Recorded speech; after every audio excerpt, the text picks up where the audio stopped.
Hello everyone, কেমন আছেন সবাই? এফআর এক্সপ্লেনেশন চ্যানেলের মুভি এক্সপ্লেইন সিরিজের আজকের পর্বে আমরা 2013 সালে মুক্তি পাওয়া একটি অসাধারণ science fiction action cinema oblivion explain করতে চলেছি, যেখানে আমরা হলিউড বিখ্যাত অভিনেতা টম ক্রুজ, অলগা এবং অ্যান্ড্রিয়াকে দেখতে পাবো, যারা এই সিনেমার মূল চরিত্র। সিনেমাটির আইএমডিবি রেটিং 10/7। আমি এই সিনেমাটির হিন্দি এক্সপ্লেইন দেখেছি, আশা করি সিনেমাটি আপনাদের ভালো লাগবে। তো চলুন শুরু করা যাক আজকের এক্সপ্লেনেশন।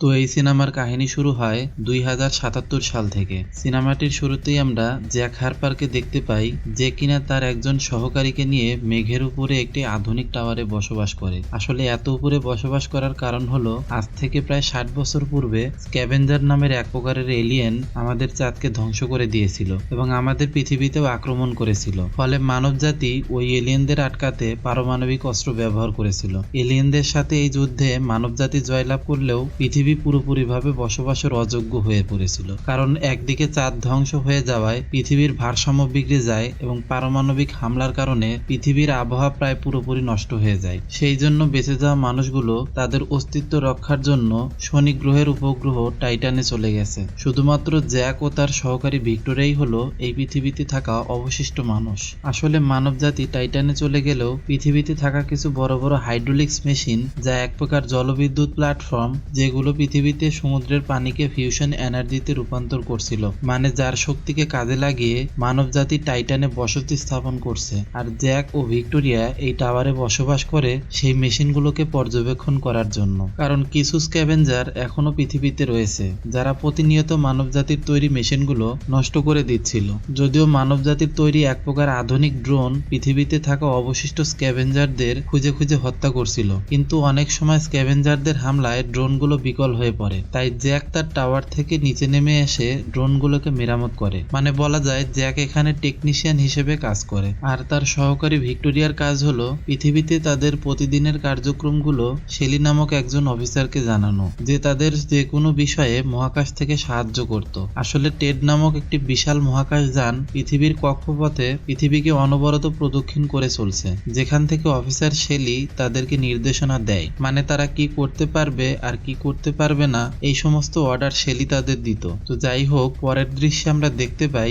ভিক্টোরিয়া শেলির থেকে জানতে পারে পৃথিবী পৃষ্ঠে স্ক্যাভেঞ্জারদের হামলায় তাদের দুটি ড্রোন বিকল হয়ে পড়েছে। ফলে জ্যাক সঙ্গে সঙ্গেই সেই ড্রোনগুলোকে মেরামত করার জন্য তার এয়ারক্রাফট নিয়ে বেরিয়ে পড়ে। প্রথমেই সে একটি ধ্বংসপ্রাপ্ত স্টেডিয়ামে বিকল হওয়া ড্রোন 166 কে খুঁজে পায়। মানে এই সমস্ত ড্রোনগুলোর একটি বিশেষ কোড নেম আছে, যাতে ভিক্টোরিয়া খুব সহজেই তাদেরকে ট্র্যাক করতে পারে। তো যাই হোক, জ্যাক তার এয়ারক্রাফটটিকে ওই স্টেডিয়ামে ল্যান্ড করে আর বিকল হয়ে থাকা ড্রোনটি মেরামত করে সচল করে দেয়, আর তারপর দ্বিতীয় ড্রোনটির খোঁজে বেরিয়ে পড়ে। কিন্তু দ্বিতীয় ড্রোনটির ট্র্যাকার নষ্ট হয়ে যাওয়ায় তার পক্ষে এই এয়ারক্রাফট নিয়ে ড্রোনটি খোঁজা সম্ভব নয়। তাই সে এয়ারক্রাফটটিকে মাটিতে ল্যান্ড করে এবং একটি বাইক নিয়ে ড্রোনটিকে খোঁজা শুরু করে। এরপর অনেক খোঁজার পর নিউ ইয়র্কের একটি ধ্বংসপ্রাপ্ত লাইব্রেরির ভিতর থেকে ওই ড্রোনটির সিগন্যাল পায়, যেটা ভিক্টোরিয়া জানার পরে জ্যাককে ওই লাইব্রেরির ভিতর প্রবেশ করতে নিষেধ করে, কারণ তার জন্য এটা ঝুঁকিপূর্ণ হবে। কিন্তু জ্যাক লাইব্রেরির মধ্যে নেমে যায় এবং ড্রোনটিকে খুঁজতে থাকে। কিন্তু কিছুক্ষণ পরে তার মনে হয় এটা আসলে স্ক্যাভেঞ্জারদের মানে এলিয়েনদের তৈরি করা একটি ফাঁদ। ফলে জ্যাক সঙ্গে সঙ্গেই সেখান থেকে বের হয়ে আসার চেষ্টা করে, কিন্তু দুর্ভাগ্যবশত জ্যাক সেখানেই আটকা পড়ে যায়। এরপর সেই অন্ধকার ধ্বংসস্তূপের মধ্যে স্ক্যাভেঞ্জাররা যখন তাকে চারিদিক থেকে ঘিরে ফেলে,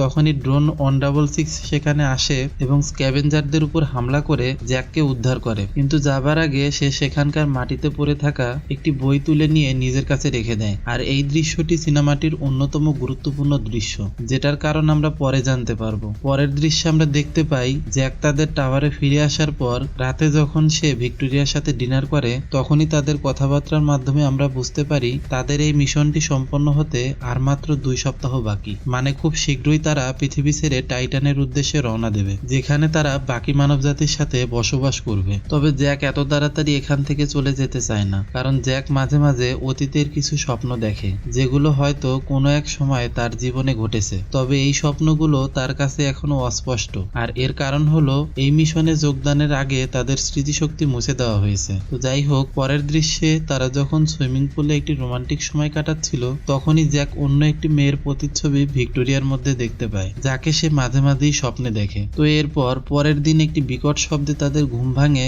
এবং তারা দেখতে পায় সেই বড় বড় জলবিদ্যুৎ প্ল্যাটফর্মগুলোর একটি পুরোপুরি ধ্বংস হয়ে গেছে। তো তারা মনে করে স্ক্যাভেঞ্জাররাই এটা করেছে, তাই সঙ্গে সঙ্গে জ্যাক তার এয়ারক্রাফট নিয়ে সেখানে রওনা দেয় এটা দেখার জন্য যে আসলে কি হয়েছে। কিন্তু সেই জায়গায় পৌঁছানোর পর জ্যাক একটি সিগন্যাল লক্ষ্য করে উপস্থিত হয় ধ্বংসপ্রাপ্ত এম্পায়ার স্টেট বিল্ডিং এ। আর সেখানে পৌঁছে জ্যাক বুঝতে পারে সেই উঁচু বিল্ডিং এর অ্যান্টেনা ব্যবহার করে স্ক্যাভেঞ্জাররা মহাকাশে কোনো সংকেত পাঠানোর চেষ্টা করছে, কিন্তু কোডেক ল্যাঙ্গুয়েজ হওয়ায় সেটা কি সংকেত এটা জ্যাক বুঝতে পারে না। তাই জ্যাক সেখানকার একটি তার কেটে দিয়ে প্রক্রিয়াটি বন্ধ করে দেয় আর তারপর তার এয়ারক্রাফট নিয়ে আশেপাশে ঘুরতে থাকে। ভিক্টোরিয়া তাকে ফিরে আসার অর্ডার দিলে জ্যাক তাকে বলে সে আশেপাশে ঘুরে দেখতে চায়। আর এখানে একটা কথা বলে রাখি, জ্যাকের কাজের জন্য কিন্তু নির্দিষ্ট এলাকা রয়েছে যার বাইরে রয়েছে রেডিয়েশন জোন, মানে সে চাইলেও এর বাইরে যেতে পারবে না। এখন এই রেডিয়েশন জোনের বাইরে কি আছে এটা জ্যাক কোনোদিনই দেখেনি, কারণ তাদের হাই কমান্ড তাদেরকে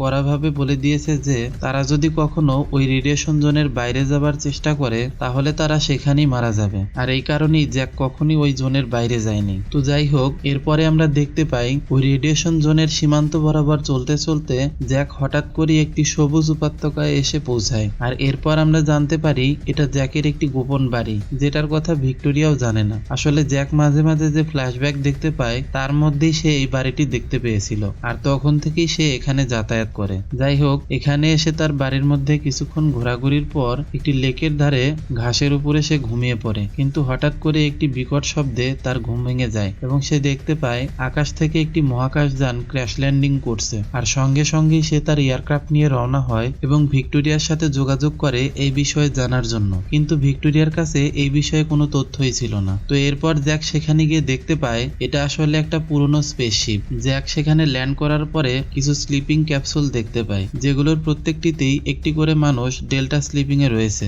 এখানে আপনাদের একটা কথা বলে রাখি, ডেল্টা স্লিপিং মানে হচ্ছে এই সিস্টেমের মাধ্যমে আপনি বছরের পর বছর ঘুমিয়ে থাকতে পারবেন এবং এতে আপনার বয়সও বাড়বে না। তো জ্যাক স্লিপিং ক্যাপসুলগুলোকে চেক করার সময় একটি ক্যাপসুলে একটি ঘুমন্ত মেয়েকে দেখতে পায়, যে মহিলাটিকে সে সবসময় তার স্বপ্নে দেখতে পায়। কিন্তু এর মধ্যেই সেখানে একটি ড্রোন এসে যায় এবং স্লিপিং ক্যাপসুলগুলোকে ধ্বংস করতে থাকে। ড্রোনটি যখন জ্যাকের দিকে এগিয়ে আসে, জ্যাক তখন তার পরিচয় দেয় এবং ড্রোনটিকে সেখান থেকে চলে যাবার নির্দেশ দেয়। আসলে ড্রোনগুলোকে এমন ভাবে প্রোগ্রাম করা হয়েছে যাতে সেগুলো জ্যাকের উপর আক্রমণ না করে। তো জ্যাকের পরিচয় পেয়ে ড্রোনটি সেখান থেকে চলে যায়। এরপর জ্যাক সেই স্লিপিং ক্যাপসুলটিকে নিয়ে তাদের টাওয়ারে চলে আসে। ভেতরে আসার পর ভিক্টোরিয়া জ্যাককে বলে আমাদের উচিত এখনই হাইকমান্ডকে এ বিষয়ে জানানো, কিন্তু জ্যাক বলে তুমি কি ভেবেছো হাইকমান্ড এ বিষয়ে কিছু জানে না? তাহলে কিভাবে তারা ড্রোন পাঠিয়ে বাকি স্লিপিং ক্যাপসুলগুলোকে ধ্বংস করলো? আমি যেই মেয়েটিকে নিয়ে এসেছি এটা হাইকমান্ডকে জানানোর কোনো দরকার নেই। তো এরপর জ্যাক ও ভিক্টোরিয়া স্লিপিং ক্যাপসুলটিকে ওপেন করে সেই মেয়েটিকে ঘুম থেকে জাগায়। ঘুম থেকে জেগেই মেয়েটি জ্যাককে তার নাম ধরে ডাকে এবং আবারও অজ্ঞান হয়ে যায়। তারপর ভিক্টোরিয়া তার ট্রিটমেন্ট শুরু করে, আর তারপরে আমরা জানতে পারি ওই মেয়েটির নাম হলো জুলিয়া, যে ওই স্লিপিং ক্যাপসুলটিতে প্রায় 60 বছর ধরে ঘুমিয়েছিল, মানে এলিয়েনদের সাথে যুদ্ধের আগের সময় থেকে। আর পৃথিবীর বর্তমান অবস্থা সম্পর্কে তার কোনো ধারণা নেই। তাই জ্যাক পৃথিবীর বর্তমান অবস্থা সম্পর্কে তাকে জানায় আর বলে বেঁচে থাকা মানুষগুলো সবাই টাইটানে চলে গিয়েছে, শুধুমাত্র তাদের মতো কিছু লোক পৃথিবীতে আছে শক্তি উৎপাদনকারী মেশিনগুলো মেরামত করার জন্য, কিন্তু খুব শীঘ্রই তাদের এখানে কাজ শেষ হয়ে যাবে আর তারাও টাইটানে চলে যাবে। এরপর জ্যাক জুলিয়াকে জিজ্ঞেস করে তোমাদের মিশন কি ছিল, কিন্তু জুলিয়া তাকে বলে যতক্ষণ না পর্যন্ত সে তার ধ্বংসপ্রাপ্ত স্পেসশিপ থেকে ডাটা রেকর্ডারটি আনতে পারছে ততক্ষণ পর্যন্ত সে এ ব্যাপারে কিছুই বলতে পারবে না। এসব কথা জানার পর ভিক্টোরিয়া খুবই বিরক্ত হয় এবং জ্যাককে বলে এই মহিলাটিকে আমাদের সাথে রাখা আমার একদমই পছন্দ হচ্ছে না, এটা আমাদের নিয়মের বিরুদ্ধে। আর তাছাড়া আমরা এটাও জানি না যে এই মেয়েটি কোথায় থেকে এসেছে বা তার মিশন কি ছিল এবং সে আদৌ মানুষ কিনা। কিন্তু জ্যাক ভিক্টোরিয়ার কথার কোনো গুরুত্ব দেয় না, আসলে সে জুলিয়াকে সাহায্য করতে চায়। তাই পরের দিন সূর্যোদয় হওয়ার সাথে সাথেই জ্যাক জুলিয়াকে নিয়ে বেরিয়ে পড়ে সেই ধ্বংসপ্রাপ্ত স্পেসশিপ থেকে ডাটা রেকর্ডার উদ্ধার করার জন্য। কারণ ওই ডাটা রেকর্ডারটি উদ্ধার করতে পারলেই অনেক রহস্য উন্মোচন হবে যে আসলে জুলিয়াদের সাথে কি হয়েছিল। তো এরপর যখন জ্যাক ও জুলিয়া সেখানে পৌঁছে ডাটা রেকর্ডারটি উদ্ধার করে তখনই সেখানে কিছু স্ক্যাভেঞ্জার আক্রমণ করে। তাই বিপদের আশঙ্কা বুঝতে পেরে জ্যাক তার এয়ারক্রাফটের অটো পাইলট মোড অন করে দেয় যাতে সেটি স্বয়ংক্রিয়ভাবে তাদের টাওয়ারে ফিরে যায়। আর এরপরই স্ক্যাভেঞ্জাররা তাকে আঘাত করে অজ্ঞান করে ফেলে। এদিকে ভিক্টোরিয়া কিন্তু সেখানে ঘটা সমস্ত ঘটনা জ্যাকের এয়ারক্রাফটের ক্যামেরার মাধ্যমে দেখতে পাচ্ছিল। তাই সঙ্গে সঙ্গে সে তার হাইকমান্ডের কাছে সাহায্য চায় যাতে জ্যাককে তারা সাহায্য করার জন্য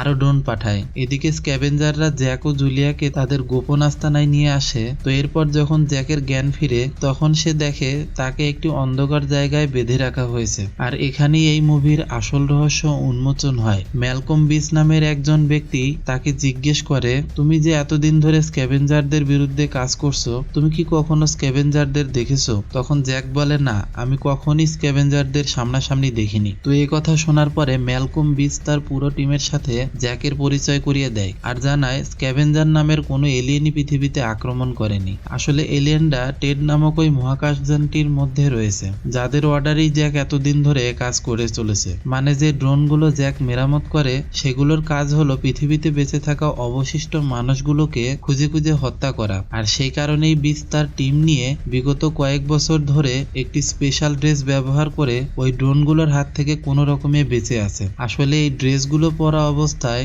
ড্রোনগুলো তাদের আইডেন্টিফাই করতে পারে না। আর এরপরে বিচ জ্যাককে বলে, তোমাকে এখানে ধরে আনার একটি স্পেশাল কারণ রয়েছে, যেটা হলো তাদের কাছে ওরকম একটি অচল ড্রোন রয়েছে যার মধ্যে তারা পারমাণবিক বোম সেট করেছে। আর জ্যাককে এই ড্রোনটিকে রিপ্রোগ্রাম করতে হবে যাতে এই ড্রোনটি টেড নামক ওই মহাকাশযানটিকে ধ্বংস করতে পারে। কিন্তু এইসব কথা শোনার পর জ্যাক তাদের প্রস্তাবে রাজি হয় না, কারণ জ্যাক এখনো তাদের বিশ্বাস করতে পারছে না। অন্যদিকে আমরা দেখতে পাই একটি ড্রোন জ্যাকের খোঁজ করতে করতে সেখানে পৌঁছায়, কিন্তু ম্যালকম বিচের টিমের লোকেরা সুকৌশলে এই ড্রোনটিকেও ধ্বংস করে ফেলে। তাই জ্যাক বলে, একটা ড্রোন যেহেতু তাকে খুঁজতে এখানে পৌঁছে গেছে তাই তাকে না পাওয়া পর্যন্ত এরকম ড্রোন আরো আসতে থাকবে আর তাদের এই স্থান পুরোপুরি ধ্বংস করে দিবে। তাই ম্যালকম বিচ জ্যাক ও জুলিয়াকে মুক্ত করে দেয় আর জ্যাককে বলে, তুমি যদি সত্যিটা জানতে চাও তাহলে যে রেডিয়েশন জোনের বাইরে তোমার যাওয়া নিষেধ আছে তার বাইরে গিয়ে দেখো, তাহলে তুমি আসল সত্যিটা জানতে পারবে। তো এরপর জ্যাক ও জুলিয়া সেখান থেকে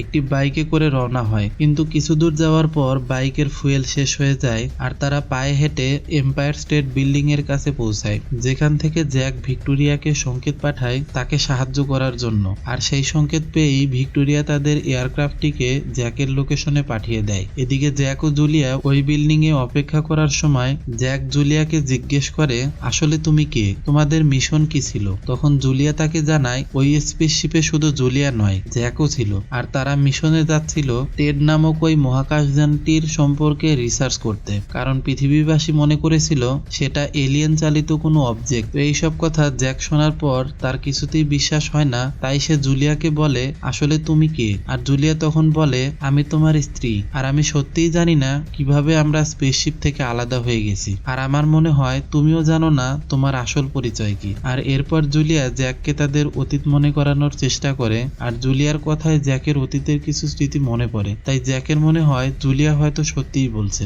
তো এরপর জুলিয়া যখন জ্যাককে জড়িয়ে ধরে তখনই সেখানে ভিক্টোরিয়ার পাঠানো এয়ারক্রাফটটি এসে পড়ে। তাই এয়ারক্রাফটের ক্যামেরার মাধ্যমে ভিক্টোরিয়া তাদের দুজনের এই দৃশ্য দেখে ফেলে, যেটা দেখে ভিক্টোরিয়া খুবই কষ্ট পায় আর যেটা আসলে হবারই কথা। তো যাই হোক, এরপর জ্যাক যখন জুলিয়াকে নিয়ে তাদের টাওয়ারে ফিরে আসে তখনই সে জ্যাকের উপর প্রচন্ড রেগে যায় এবং তাদের হাইকমান্ড শেলিকে সবকিছু জানিয়ে দেয়। জ্যাক ভিক্টোরিয়াকে বোঝানোর অনেক চেষ্টা করে যে এই জায়গাটি নিরাপদ নয়, আমাদের এখনই এখান থেকে পালাতে হবে, কিন্তু ভিক্টোরিয়া তার কথা শুনে না। আর এর মধ্যেই তাদের টাওয়ারের নিচে থাকা একটি ক্ষতিগ্রস্ত ড্রোন অ্যাক্টিভেট হয়ে তাদের উপর আক্রমণ করতে আসে। ড্রোনের হামলায় প্রথমেই ভিক্টোরিয়া মারা যায়, কিন্তু জ্যাকের উপর আক্রমণ করার আগেই জুলিয়া জ্যাকের এয়ারক্রাফট থেকে গুলি করে ড্রোনটি ধ্বংস করে দেয়। এরপর জ্যাক তার হাই কমান্ডের কাছে কৈফিয়ত চায় যে ড্রোন কেন আমাদের উপর হামলা করলো আর ভিক্টোরিয়াকে কেন মেরে ফেললো। তখন অফিসার শেলি বলে, এটা আসলে একটা অ্যাক্সিডেন্ট, কারণ ড্রোন সবসময় সঠিকভাবে কাজ করে না, এটা দুর্ভাগ্যবশত হয়ে গেছে।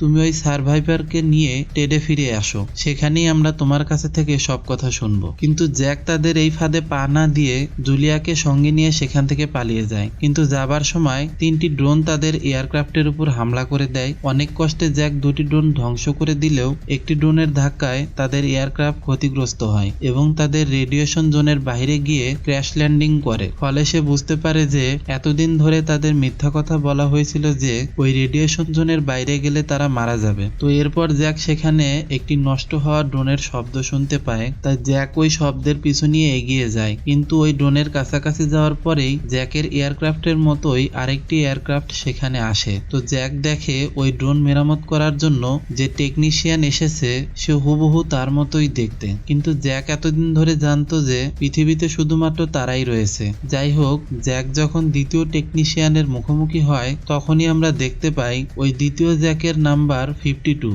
আর প্রথম থেকে আমরা যে জ্যাককে দেখে আসছি তার নাম্বার 49। আর এখানেই আমরা বুঝতে পারি জ্যাকের মতো এইরকম টেকনিশিয়ান আরো আছে। তো এবার জ্যাক 49 যখন জ্যাক 52কে ড্রোনটি বন্ধ করে দিতে বলে তখনই তাদের দুজনের মধ্যে লড়াই শুরু হয়ে যায়। আর অবশেষে প্রথম জ্যাক দ্বিতীয় জ্যাককে অজ্ঞান করে ফেলে। কিন্তু তাদের লড়াইয়ের মাঝখানে দ্বিতীয় জ্যাকের চালানো একটি গুলিতে জুলিয়া আহত হয়। তাই জ্যাক জুলিয়াকে একটি নিরাপদ জায়গায় রেখে দ্বিতীয় জ্যাকের এয়ারক্রাফট নিয়ে পৌঁছে যায় ওই দ্বিতীয় জ্যাকের ভাসমান টাওয়ারে, যেটা দেখতে হুবহু প্রথম জ্যাকের টাওয়ারের মতোই। তো সেখানে পৌঁছানোর পর জ্যাক জুলিয়ার জন্য প্রয়োজনীয় ঔষধ নেয়, কিন্তু সেখান থেকে ফিরে আসার আগে জ্যাক সেখানে আরেকটা ভিক্টোরিয়াকে দেখতে পায়। ফলে সে বুঝতে পারে যে আসলে তার মতো ভিক্টোরিয়ারও অনেক ক্লোন রয়েছে। তো যাই হোক, জ্যাক ওই দ্বিতীয় ভিক্টোরিয়াকে কোনো মতে ম্যানেজ করে জুলিয়ার কাছে ফিরে আসে আর সেখানে জুলিয়ার ট্রিটমেন্ট করে এবং সেই গোপন লেক হাউসে চলে আসে। তো কিছুদিন পর জুলিয়া সুস্থ হয়ে যায় আর এখানেই জ্যাক সিদ্ধান্ত নেয় যে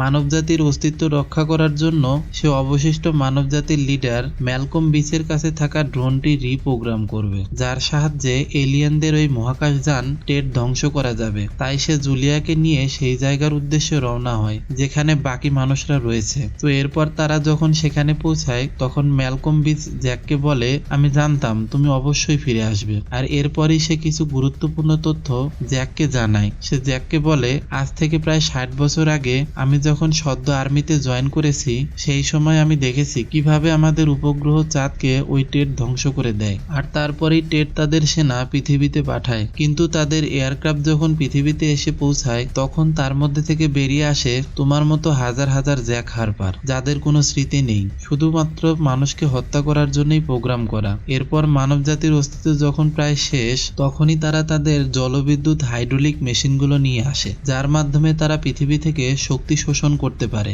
আর এরপরে আসে ড্রোন, যাদের হাত থেকে মানুষদের বাঁচা খুবই কঠিন। বিগত 50 বছর ধরে আমি এই সব কিছু দেখছি। আর তারপর হঠাৎ একদিন আমি তোমাকে দেখি উপর থেকে নিচে আসতে এবং একটি ড্রোন মেরামত করতে। আর সেই দিনই আমি লক্ষ্য করি লাইব্রেরিতে পড়ে থাকা একটি বই নিয়ে তুমি নিজের কাছে রেখে দিয়েছিলে। আর যার কারণে আমার মনে হয় তুমি হয়তো বাকিদের থেকে আলাদা। আর যেদিন তুমি ওই ড্রোনের হাত থেকে এই মেয়েটিকে বাঁচিয়েছিলে সেদিন আমি পুরোপুরি নিশ্চিত হই যে তুমি অ্যাস্ট্রোনট জ্যাক হারপারের ক্লোন হলেও তোমার মধ্যে হয়তো সেই জ্যাক এখনো আছে। আর সেই থেকে আমি সুযোগ খুঁজছিলাম তোমাকে কিভাবে আমাদের কাছে নিয়ে আসা যায়। আর আজ আমি আমার কাজে সফল। তো যাই হোক, প্ল্যান মোতাবেক জ্যাক ওই ড্রোনটিকে পুরোপুরিভাবে রিপ্রোগ্রাম করে ফেলে যাতে নিউক্লিয়ার বোম সহ ড্রোনটি পৃথিবী থেকে ওই মহাকাশযান টেডে পৌঁছাতে পারে। কিন্তু জ্যাকের খোঁজ করতে করতে আরো 3টি ড্রোন সেখানে চলে আসে এবং সেখানে থাকা সমস্ত মানুষের উপর হামলা করে। তো অনেক চেষ্টার পর ড্রোন 3টি ধ্বংস করা গেলেও লিডার বিচ গুরুতর আহত হয় এবং জ্যাক যে ড্রোনটি প্রোগ্রাম করেছিল টেডকে ধ্বংস করার জন্য সেটিও নষ্ট হয়ে যায়। কিন্তু এরপরও তারা সিদ্ধান্ত নেয় যে এখনো তারা চাইলে তাদের বোমটি টেড পর্যন্ত নিয়ে যেতে পারে। আসলে অফিসার শেলি তো জ্যাককে বলেছিল জুলিয়াকে নিয়ে উপরে আসতে। তো তারা এই আইডিয়াটাকে কাজে লাগায়। তো এরপর জুলিয়ার স্লিপিং ক্যাপসুলের মধ্যে নিউক্লিয়ার বোমটিকে লুকিয়ে জ্যাক তার এয়ারক্রাফটের মাধ্যমে টেডের উদ্দেশ্যে রওনা হয়। যাওয়ার পথে ক্র্যাশ হওয়া সেই মহাকাশযান থেকে উদ্ধার করা ডাটা রেকর্ডারটি অন করে শুনতে থাকে। আর এখানেই আমরা বুঝতে পারি আজ থেকে 60 বছর আগে ওডিসি নামক সেই মহাকাশযানটির মেইন পাইলট ছিল জ্যাক আর ভিক্টোরিয়া তার কো পাইলট ছিল। আর ওই মহাকাশযানেই তাদের আরো কিছু ক্রু মেম্বার ছিল, যাদের মধ্যে জ্যাকের স্ত্রী জুলিয়াও ছিল। কিন্তু তারা সকলেই ছিল স্লিপিং ক্যাপসুলে। আর বর্তমানে যে অফিসার শেলি তাদের অর্ডার দেয় সে ছিল ওই মিশনের মেইন পরিচালক। আর ওই মিশনটি নাসার একটি মিশন ছিল।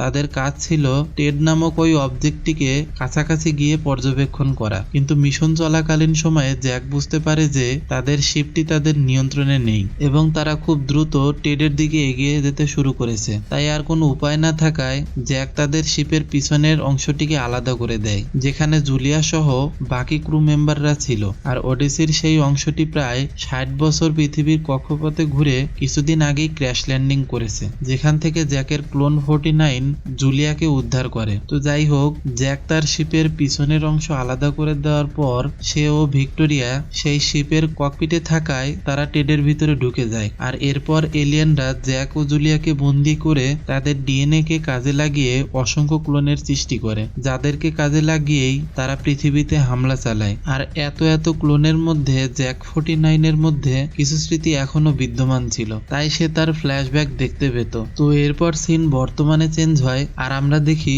জ্যাক 49 টেডের সামনে এসে প্রবেশের অনুমতি চায়। ফলে দুইটি ড্রোন জ্যাকের এয়ারক্রাফটের পাশে এসে তাকে ভালোভাবে পর্যবেক্ষণ করতে থাকে। আর শেলি জানতে চায় এখানে সে কেন এসেছে, আর জ্যাক তাকে জানায় সে তার কথা মতো ওই সার্ভাইভারকে হস্তান্তর করতে এসেছে। কিন্তু শেলি জ্যাকের শারীরিক লক্ষণ দেখে বুঝতে পারে যে জ্যাক মিথ্যা কথা বলছে, তাই সে জ্যাককে সত্যি বলার জন্য 5 সেকেন্ড সময় দেয়, না হলে ওই দুটি ড্রোন তাকে সহ তার এয়ারক্রাফটটিকে ধ্বংস করে দিবে। তাই জ্যাক চালাকি করে বলে সে চায় মানবজাতি বেঁচে থাকুক আর এই বিষয়ে সে তার সাথে কথা বলতে চায়, যেটা শোনার পর শেলি তাকে ভেতরে প্রবেশ করার অনুমতি দেয়। তো কেন্দ্রে পৌঁছানোর আগে যাওয়ার পথে জ্যাক দেখতে পায় যে সেখানে তার ও ভিক্টোরিয়ার অগণিত ক্লোন মজুত করা আছে, যাদের সাহায্যেই তারা পৃথিবীতে কাজ চালায়। আর এরপর জ্যাক যখন টেডের একেবারে কেন্দ্রে পৌঁছায়, সেখানে সে বড় লেজার লাইট সহ একটি ভাসমান পিরামিডের মতো বস্তু দেখতে পায়, যেটা এই এলিয়েনদের পরিচালনা করে। তো এরপর জ্যাক তার এয়ারক্রাফট থেকে নামে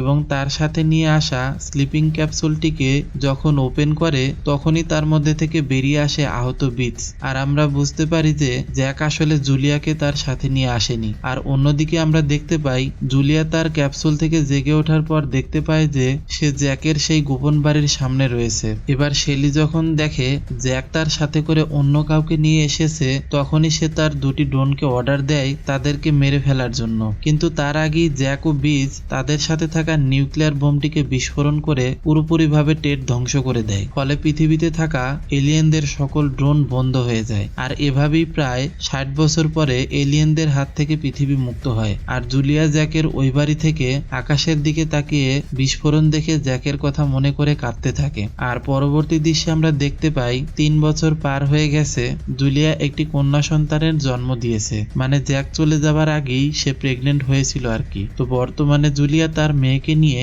জ্যাকের ওই লেক হাউসেই বসবাস করে, যেখানে মানব জাতির বেঁচে থাকা সেই টিম উপস্থিত হয়, যাদের মধ্যে আমরা জ্যাককেও দেখতে পাই। আসলে এই জ্যাক হলো 52, যার সাথে লড়াই করতে গিয়ে জুলিয়া আহত হয়েছিল। তো এখানে আসার পর জ্যাক 52 এরও তাদের অতীত মনে পড়ে যায়। আর এখানে জ্যাক ও জুলিয়া একে অন্যকে তাকিয়ে দেখতে থাকা অবস্থায় সিনেমাটির সমাপ্তি হয়। ভিডিওটি যদি ভালো লেগে থাকে তাহলে লাইক, কমেন্ট ও সাবস্ক্রাইব করুন, যেন পরবর্তীতে আরো এইরকম ভিডিও উপভোগ করতে পারেন। তো দেখা হবে পরবর্তী ভিডিওতে, ততক্ষণ পর্যন্ত ভালো থাকবেন, সুস্থ থাকবেন।